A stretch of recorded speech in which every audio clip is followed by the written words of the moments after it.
Poemata 1. Elegies Elegy I. To Charles Diodati. Point 1. At length, my friend, the far-sent letters come, charged with thy kindness, to their destined home. They come, at length, from Deva's to western side, where prone she seeks the salt Virgivian tide. Point 3. Trust me, my joy is great that thou shouldst be, though born of foreign race, yet born for me, and that my sprightly friend, now free to roam, must seek again so soon his wonted home. I well content, where Thames with refluent tide my native city laves, meantime reside, tend nor zeal nor duty, now, my steps impel to reedy Cam, for and my forbidden cell. Point 5. Nor aught of pleasure in those fields have I, that, to the musing bard, all shade deny. 'Tis time, that I, a pedant's threats six disdain, and fly from wrongs, my soul will ne'er sustain. If peaceful days, in lettered leisure spent beneath my father's roof, be banishment, then call me banished, I will ne'er refuse a name expressive of the lot I choose. 20. I would that exiled to the Pontic shore, Rome's hapless bard 7 had suffered nothing more. He then had equalled even Homer's lays, and Virgil, thou hadst won but second praise. For here I woo the muse with no control, and here my books, my life, absorb me whole. Here too I visit, or to smile, or weep, the winding theatre's majestic sweep, the grave or gay colloquial scene recruits my spirits spent in learning's long pursuits. 30. Whether some senior shrewd, or spendthrift heir, wooer, or soldier, now unarmed, be there, or some coiffed brooder o'er a 10 years' cause thunder the Norman gibberish of the laws. The lackey, there, oft dupes the wary sire, and artful, speeds th enamored son's desire. There virgins oft, unconscious what they prove, what love is, know not, yet unknowing, love. Or if impassioned tragedy wield high the bloody scepter, give her locks to fly 40 wild as the winds, and roll her haggard eye, I gaze, and grieve, still cherishing my grief. At times, e'en bitter tears yield sweet relief. As when from bliss untasted torn away, some youth dies, hapless, on his bridal day, or when the ghost, sent back from shades below, fills the assassin's heart with vengeful woe, when Troy, or Argos, the dire scene affords, or Creon's hall 8 laments its guilty lords. Nor always city pent or pent at home 50 I dwell, but when spring calls me forth to roam expatiate in our proud suburban shades of branching elm that never sun pervades. Here many a virgin troop I may descry, like stars of mildest influence, gliding by, O forms divine! O looks that might inspire e'en Jove himself, grown old, with young desire. Oft have I gazed on gem-surpassing eyes, outsparkling every star that gilds the skies. Necks whiter than the four-ray arm bestowed 60 by Jove on Pelops, or the milky road. Bright locks, love's golden snares, these falling low, those playing wanton o'er the graceful brow. Cheeks too, more winning sweet than after Shoar, Adonis turned to Flora's favourite Floar. Yield, heroines, yield, and ye who shard th embrace of Jupiter in ancient times, give place ye turbaned fair of Persia's coast, and ye, not less renowned, Assyria's boast. Submit, ye nymphs of Greece. Ye once the blooms 70 of Ilion, 9 and all ye of haughty Rome, who swept of old her theatres with trains redundant, and still live in classic strains. To British damsels beauty's palm is due, aliens! To follow them is fame for you. O city, 10 founded by Dardanian hands, whose towering front the circling realm commands, too blessed abode. No loveliness we see in all the earth, but it abounds in thee. The virgin multitude that daily meets, 80 radiant with gold and beauty, in thy streets, outnumbers all her train of starry fires with which Diana gilds thy lofty spires. Fame says that wafted hither by her doves, with all her host of quiver-bearing loves, Venus, preferring Paphian scenes no more, has fixed her empire on thy nobler shore. But lest the sightless boy enforce my stay, I leave these happy walls, while yet I may. Immortal Moly 11 shall secure my heart 90 from all the sorcery of Circean art, and I will e'en repass Chem's reedy pools to face once more the warfare of the schools. Meantime accept this trifle, rhymes though few, yet such as prove thy friend's remembrance true. One Diodati was a schoolfellow of Milton at St. Paul's, of Italian extraction, nephew of Giovanni Diodati, the translator of the Bible into Italian, and son of Theodore Diodati, a physician of eminence, who married and settled in England. Charles Diodati's early death formed the subject of the Epitaphium Damonis. The death of Damon. 2. The D of Chester. 3. The Virgivian Sea, so called by Ptolemy, was the Irish Sea between England and Ireland. 4. Cambridge.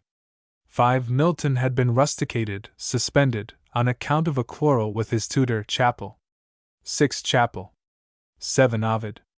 8. In Thebes, the guilty lords are Aediocles and Polynices, the brothers sons of Oedipus and Jocasta, who fell in their unnatural strife. 9. Troy. 10. London. The Dardanian, i.e. Trojan, hands are those of Brutus, the legendary founder of London. 11. The magical plant by which Odysseus was enabled to escape from Circe. See Homer, Odyssey, X. 370-375. Elegy 2. On the death of the university beadle at Cambridge. 1. Thee, whose refulgent staff and summons clear, Minerva's flock long time was wont to obey, although thyself and herald, famous here, the last of heralds, death, has snatched away. He calls on all alike, nor even deigns to spare the office that himself sustains. Thy locks were whiter than the plumes displayed by Leda's paramour too in ancient time, but thou wast worthy ne'er to have decayed, or, as in like, 3. To know a second prime, 10. Worthy for whom some goddess should have one new life, oft kneeling to Apollo's son. 4. Commission to convene with hasty call the gowned tribes, how graceful wouldst thou stand!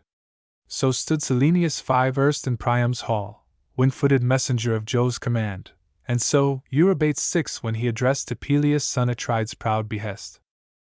Dread queen of sepulchres, whose rigorous laws and watchful eyes run through the realms below. 20. Oft too adverse to Minerva's cause, too often to the muse not less a foe, chose meaner marks, and with more equal aim pierce useless drones, or a spur than in its shame. Flow, therefore, tears for him from every eye, all ye disciples of the Muses, weep. Assembling, all, in robes of sable dye, around his bier, lament his endless sleep, and let complaining elegy rehearse in every school her sweetest saddest verse. 30. 1. Richard Redding of St. John's College, M.A. He died in October, I. 626. 2. The Swan, Jove had turned himself into that bird. 3. I.E. Jason, who was restored to youth by his daughter Medea. 4. Aesculapius, the god of medicine. 5. Hermes. 6. One of the heralds sent to Achilles by Agamemnon. Elegy 3. Anno Itat 17.1. On the death of the Bishop of Winchester. 2. Silent I sat, dejected, and alone, making in thought the public woes my own, when, first, arose the image in my breast of England's sufferings by that scourge, the pest. 3. How Death, his funeral torch and scythe in hand, entering the lordliest mansions of the land, has laid the Gemellman palace low, and levelled tribes of nobles at a blow. I, next, deplored the famed fraternal pair, for too soon to ashes turned and empty air. 10. The heroes next, whom snatched into the skies all Belgia saw, and followed with her sighs. But thee far most I mourned, regretted most, Winton's chief shepherd and her worthiest boasts. Poured out in tears I thus complaining said, Death, next in power to him who rules the dead, is not enough that all the woodlands yield to thy fell force, and every verdant field, thou lilies, at one noisome blast of thine, and even the Cyprian queen's own roses, pine. 20. That oaks themselves, although the running rills suckle their roots, must wither at thy will, that all the winged nations, even those whose heaven-directed flight the future shows, and all the beasts that in dark forests stray, and all the herds of Proteus 5 are thy prey? Ah, envious! Armed with power so unconfined, why stain thy hands with blood of humankind? Why take delight, with darts that never roam, to chase a heaven-born spirit from her home?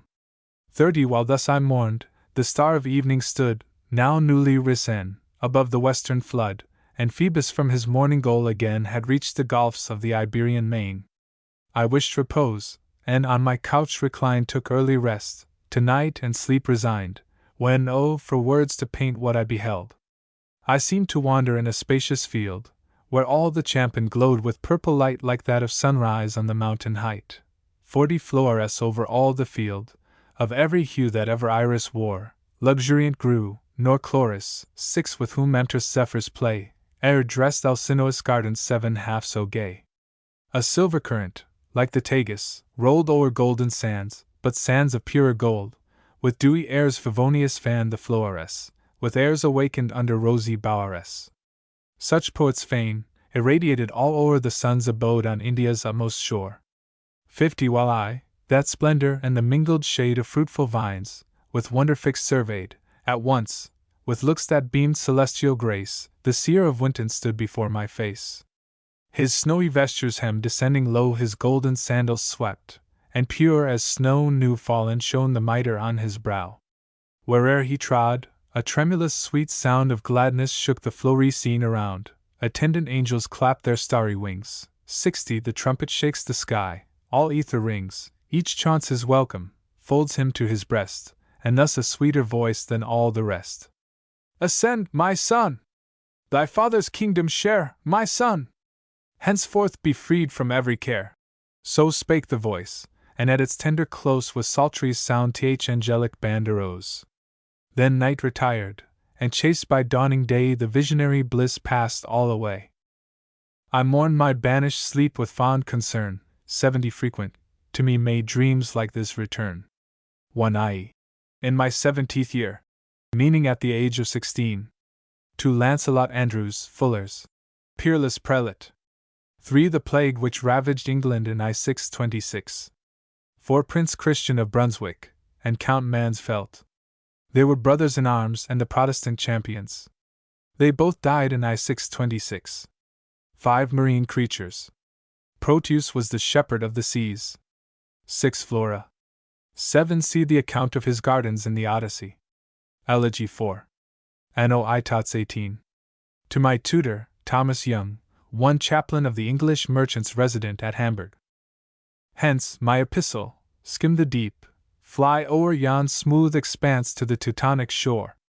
Haste, lest a friend should grieve for thy delay, and the gods grant that nothing thwart thy way.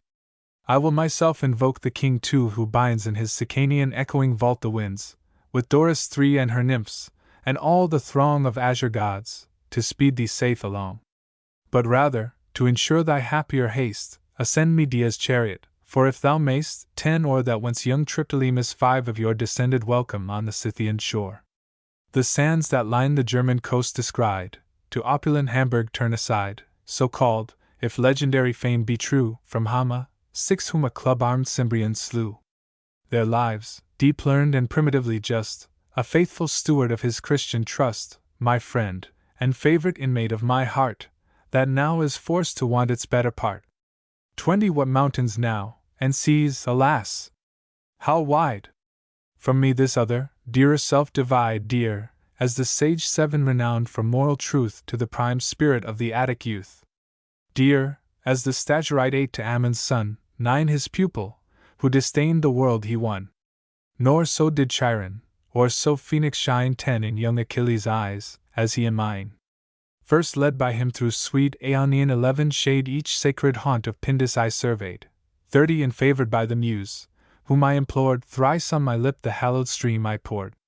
But thrice the sun's resplendent chariot rolled to Ares, has new tinged his fleece with gold, and Chloris twice has dressed the meadows gay, and twice has summer parched their bloom away, since last delighted on his looks I hung, or my ear drank the music of his tongue.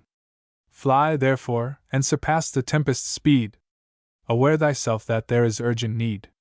40 Him, entering, thou shalt haply seated see beside his spouse, his infants on his knee, or turning page by page with studious look some bulky father, or God's holy book, or ministering, which is his weightiest care, to Christ's assembled flock there heave O I fair.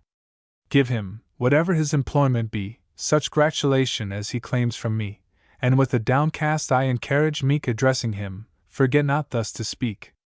50 If, compassed round with arms, thou canst attend to verse, verse greets thee from a distant friend, long due and late I left the English shore, but make me welcome for that cause the more.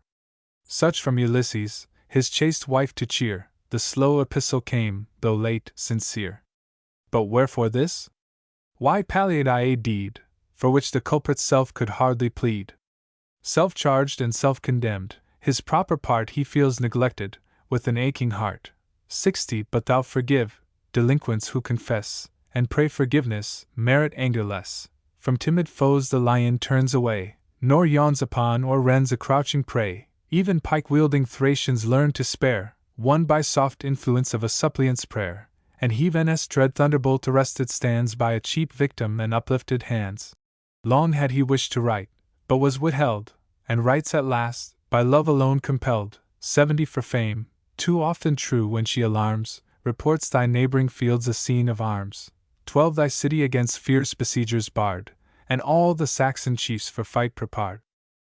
Annual 13 Wastes thy country wide around, and saturates with blood the tainted ground. Mars rests contented in his Thrace no more, but goads his steeds to fields of German gore. The ever-verdant olive fades and dies, and peace, the trumpet-hating goddess, flies. 80 Flies from that earth which justice long had left, and leaves the world of its last guard bereft. Thus horror girds thee round. Meantime alone thou dwell'st, and helpless in a soil unknown, poor, and receiving from a foreign hand the aid denied thee in thy native land. O ruthless country, and unfeeling more than thy own billow-beaten chalky shore! Leav'st thou to foreign care the worthies given by Providence, to guide thy steps to heaven? 90 His ministers, commissioned to proclaim eternal blessings in a Saviour's name? Ah then most worthy! With a soul unfed in Stygian night to lie forever dead. So once the venerable Tishbite strayed an exiled fugitive from shade to shade, when, flying Ahab and his fury wife, in lone Arabian wilds he sheltered life. So, from Philippi wandered forth forlorn Cilician Paul, with sounding scourges torn. 100 And Christ himself so left, and trod no more the thankless Gergesene's forbidden shore. But thou take courage, strive against despair, quake not with dread, nor nourish anxious care. Grim war indeed on every side appears, and thou art menaced by 1,000 spears, yet none shall drink thy blood, or shall offend even the defenseless bosom of my friend. For thee the aegis of thy God shall hide, Jehovah's self shall combat on thy side. 110 The same, who vanquished under Shaun's Taurus at silent midnight all Assyria's poweress, the same who overthrew in ages past Damascus' sons that laid Samaria waste. Their king he filled and them with fatal fears by mimic sounds of clarions in their ears, of hoofs and wheels and neighings from afar of clanging armor and the din of war. Thou therefore, as the most afflicted may, still hope, and triumph o'er thy evil day. 120 Look forth, expecting happier times to come, and to enjoy once more thy native home. One Young was private tutor to Milton before he went to St. Paul's. Milton's prose letter to Young is included in an appendix below. To Aeolus, god of the east wind. Sicania was a name for Sicily. 3 Mother of the Nereids, sea nymphs. 4 Drawn by winged dragons. 5 Triptolemus was presented by Ceres with a winged chariot. 6 A Saxon warrior slain by a giant. 7 Socrates. 8 Aristotle. 9 Alexander. 10 Chiron and Phoenix were the tutors of Achilles. 11 Helicon. 12 Alluding to the war between the Protestant League and the Imperialists. 13 The Goddess of War. Elegy v. Anno Itots 20. On the approach of spring. Time, never wandering from his annual round, bids Zephyr breathe the spring, and thaw the ground. Bleak winter flies, new verdure clothes the plain, and earth assumes her transient youth again. Dream I, or also to the spring belong increase of genius, and new powers of song? Spring gives them, and how strange soe'er it seem, impels me now to some harmonious theme.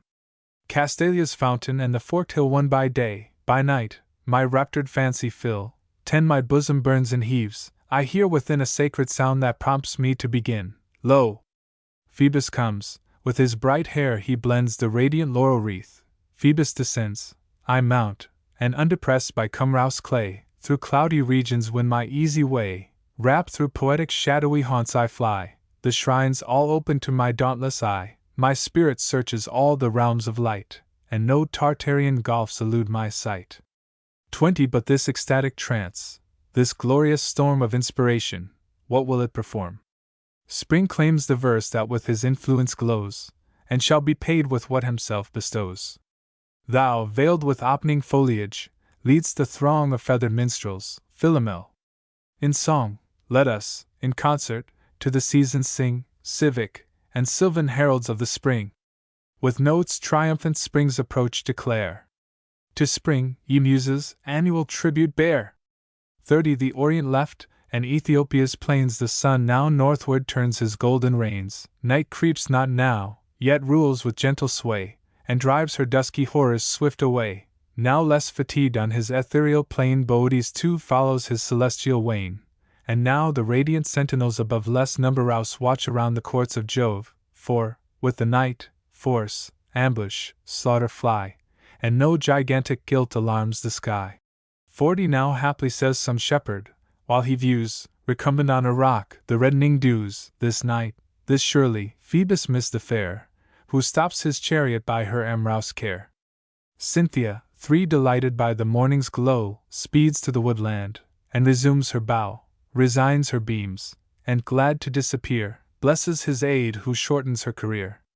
Come, Phoebus cries, Aurora come, too late thou lingers slumbering with thy withered mate, for 50 leave him, and to Hymettus' top repair, thy darling Cephalus expects thee there. The goddess, with a blush, her love betrays, but mounts, and driving rapidly obeys.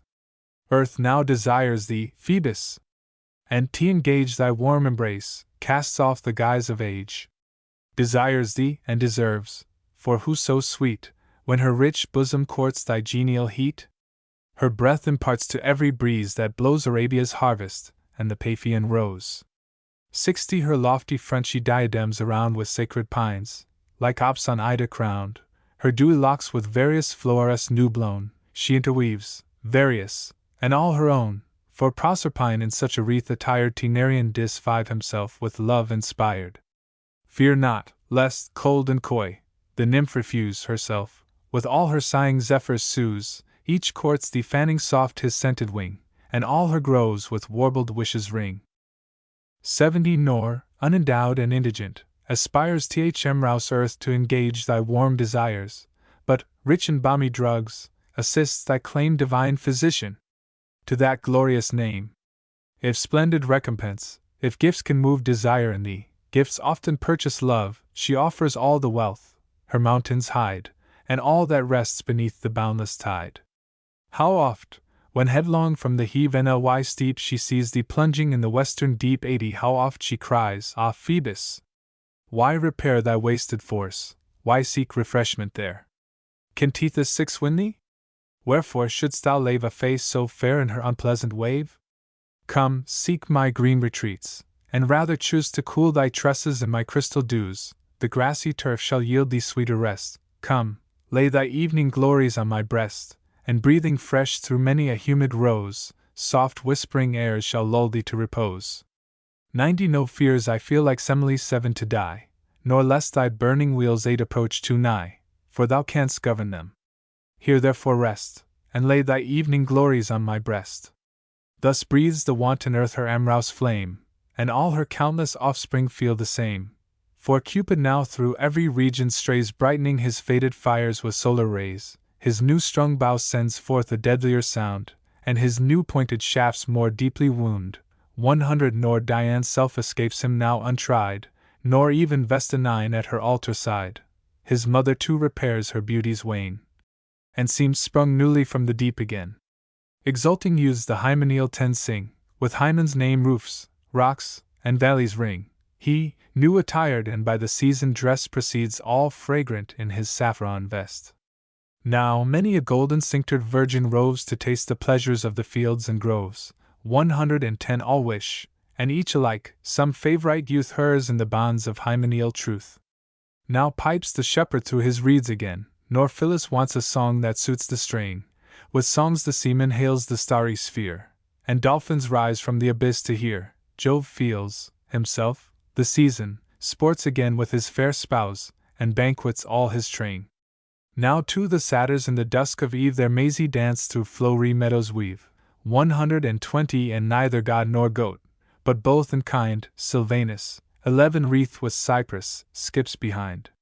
The dryads leave the hollow sylvan cells to roam the banks, and solitary dells. Pan riots now, and from his amorous chafe Ceres 12 and Cybele seem hardly safe, and Faunus 13 all on fire to reach the prize. In chase of some enticing Oread 14 flies, she bounds before, but fears too swift to bound, and hidden lies, but wishes to be found. 130 are shades entice th immortals from above, and some kind power presides o'er every grove, and long ye powers o'er every grove preside, for all is safe and blessed where ye abide. Return, O Jove! The age of gold restore.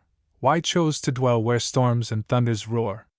At least thou, Phoebus, moderate thy speed, let not the vernal hours too swift proceed, command rough winter back, nor yield the pole too soon to night's encroaching, long control.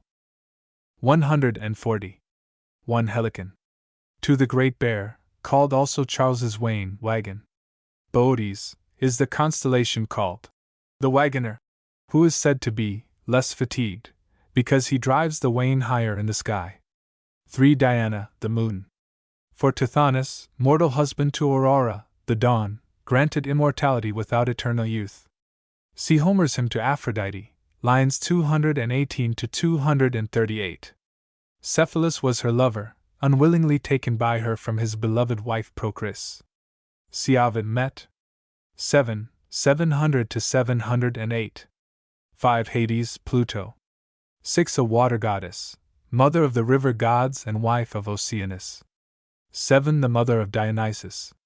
Juno persuaded her to ask to see Jove in all his divine glory, the vision of which struck her dead. See Ovid Met. 3, 308 to 309. 8 The wheels of Apollo's chariot. See Ovid Met. 2 I9-328. 9 The goddess of chastity. 10 Hymn to Hymen, the goddess of marriage. 11 The wood god. 12 The goddess of agriculture. Cybele, Rhea, was called the mother of the gods and of men. See Virgil, Aeneas. X 252 to 253. 13 The god of shepherds. 14 A wood nymph. Elegy 6. To Charles Diodati, when he was visiting in the country, who sent the author a poetical epistle, in which he requested that his verses, if not so good as usual, might be excused on account of the many feasts to which his friends invited him, and which would not allow him leisure to finish them as he wished. With no rich viands overcharged I send health, which perchance you want, my pampered friend, but wherefore should thy muse tempt mine away from what she loves, from darkness into day? Art thou desirous to be told how well I love thee, and in verse? Verse cannot tell. For verse has bounds, and must in measure move, but neither bounds nor measure knows my love. How pleasant in thy lines described appear December's harmless sports and rural cheer. 10 French spirits kindling with Carolean fires, and all such gambols as the time inspires. Think not that wine against good verse offends, the Muse and Bacchus have been always friends, nor Phoebus blushes sometimes to be found with ivy, rather than with laurel, crown. The 9 themselves ofttimes have joined the song and revels of the Bacchanalian throng. Not even Ovid could in Scythian air sing sweetly. Why? No vine would flourish there. 20 What in brief numbers sang Anacreon S1 Muse? Wine, and the rose, that sparkling wine bedews. Pindar with Bacchus glows, his every line breathes the rich fragrance of inspiring wine, while, with loud crash o'erturned, the chariot lies and brown with dust the fiery courser flies. The Roman lyrist steeped in wine his lays so sweet and glycerous, and Chloe's praise point to now to the plenteous feast, and mantling bowl nourish the vigor of thy sprightly soul. 30 The flowing goblet makes thy numbers flow, and casks not wine alone, but verse bestow. Thus Phoebus favors, and the arts attend whom Bacchus, and whom Ceres, both befriend. What wonder then, thy verses are so sweet, in which these triple powers so kindly meet. The lute now also sounds, with gold inwrought, and touched with flying fingers nicely taught. In tapstried hall's high roof the sprightly lyre directs the dancers of the virgin choir. 40 If dull repletion fright the muse away, sights, gay as these, may more invite her stay. And trust me, while the 4 keys resound, fair damsels sport, and perfumes steam around, Apollo's influence, like ethereal flame, shall animate at once thy glowing frame, and all the muse shall rush into thy breast, by love and music's splendid power as possiest. For numberous powerous light elegy befriend, hear her sweet voice, and at her call attend. 50 her, Bacchus, Ceres, Venus, all approve, and with his blushing mother, gentle love. Hence, to such bards we grant the copious use of banquets, and the vine's delicious juice. But they who demigods and heroes praise and feats performed in Jove's more youthful days, who now the councils of high heaven explore, now shades, that echo the Cerberean roar, 3 simply let these, like him of Samos for alive, let herbs to them a bloodless banquet give, 60 in beechen goblets let their beverage shine, cool from the crystal spring, their sober wine. Their youth should pass, in innocence, secure from stain licentious, and in manners pure, pure as the priest's, when robed in white he stands the fresh lustration ready in his hands.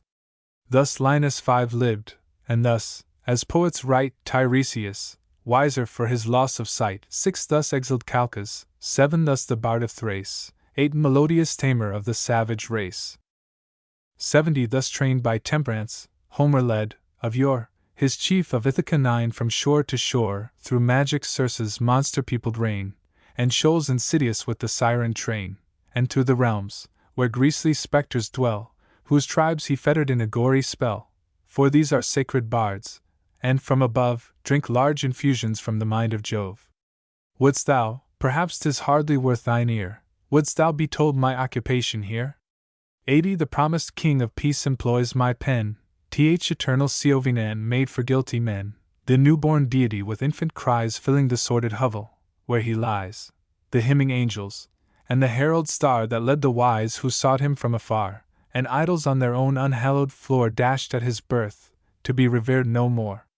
This theme 10 on reeds of Albion I rehearse, the dawn of that blessed day inspired the verse, 90 verse that, reserved in secret, shall attend thy candid voice, my critic and my friend. 1 A poet native to Teos in Ionia. 2 See Horace's Odes, I, 19-23. 3 Cerberus, the guardian of Hades. 4 Pythagoras. 5 A son of Apollo.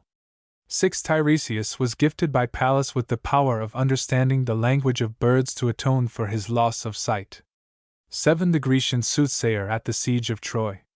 8 Orpheus. 9 Odysseus. 10 The hymn from On the Morning of Christ's Nativity. Elegy 6.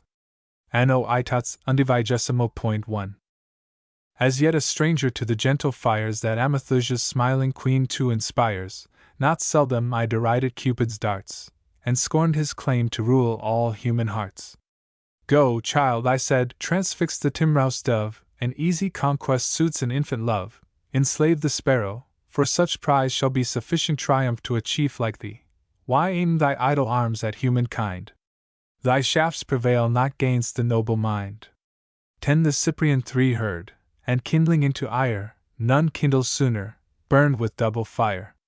It was the spring, and newly risen day peeped o'er the hamlets on the 1st of May. My eyes too tender for the blaze of light, still sought the shelter of retiring night, when love approached, in painted plumes arrayed. Insidious God his rattling darts betrayed, nor less his infant features, and the sly sweet intimations of his threatening eye. 20 Such the Stygian boy 4 is seen above, filling the goblet for imperial Jove, such he, on whom the nymphs bestowed their charms, Hylas, 5 who perished in Aenead's arms. Angry he seemed, yet graceful in his ire, and added threats, not destitute of fire. My power, he said, by others' pain alone, 'twere best to learn, now learn it by thy own. With those who feel my power, that power attest, and in thy anguish be my sway confiest. 30 I vanquished Phoebus, though returning vain from his new triumph o'er the Python slain, and when he thinks on Daphne, 6 even he will yield the prize of archery to me. A dart less true the Parthian horseman 7 sped, behind him killed, and conquered as he fled, less true expert Sidonian, and less true the youth, whose shaft his latent Procris slew. 8 Vanquished by me see huge Orion bend, by me Alcides, 9 and Alcides's friend. 10 40 At me should Jove himself a bold design, his bosom first should bleed transfixed by mine. But all thy doubts this shaft will best explain,